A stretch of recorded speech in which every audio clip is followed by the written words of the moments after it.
Welcome एक नाज़रीन ख़बर अवां से शेयर कंदासीं तंगवाणी खां, जिते सिंधु दरिया मां 6 केनाल करण खिलाफ़ तंगवाणी शहर में शटर बंद हड़ताल कई वई आहे।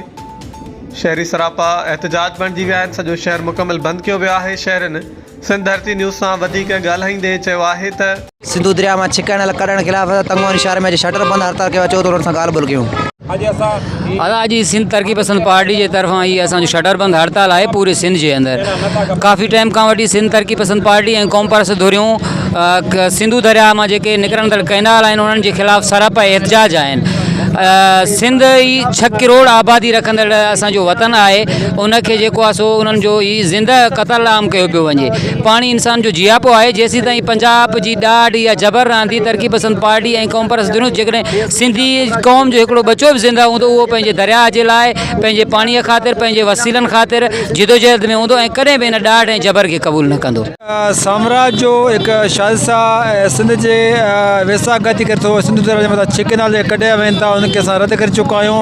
ऐं हीअ संत तरक़ी पार्टी जो पूरे सिंध लेवल सटर में हड़ताल आहे। असां इन कैनाल खे रद्द करे चुका आहियूं। अॻिते लाइ बि इंशाल्लाह जेके वफ़ाक़ नोटिस न वरितो, रद्द न कया विया त ॿीहर वठी चुका न इंडस हाईवे खे बिला करे वेही रहंदासीं ऐं उनजो बार्डर बिल्कुलु सील करे रहंदासीं। सर सिंधु दरिया के मथों जो पंजाब साम्राज्य 6 कैनाल कढे पियो, इन जे लाइ असीं मोहतरम डॉक्टर कादिर मसीह तरफा अॼु पूरे सिंध में शटर बंद हड़ताल आहे। असीं इन जे बारे में असीं तंगवानी में शटर बंद हड़ताल कयो वियो आहे। असां ॾिसूं था त आवाम जो शऊर, आवाम जो पुरजोश, इंशाल्लाह ये कैनाल रद्द थींदा।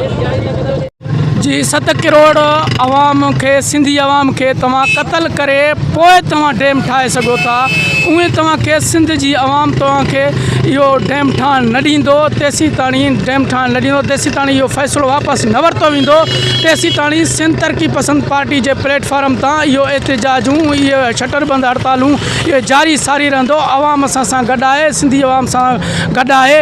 इहो 1985 न आहे, हीउ 2024 आहे। जेका तव्हां इहो फ़ैसिला कयो था, इहो तव्हां फ़ैसिलो वापसि वठो।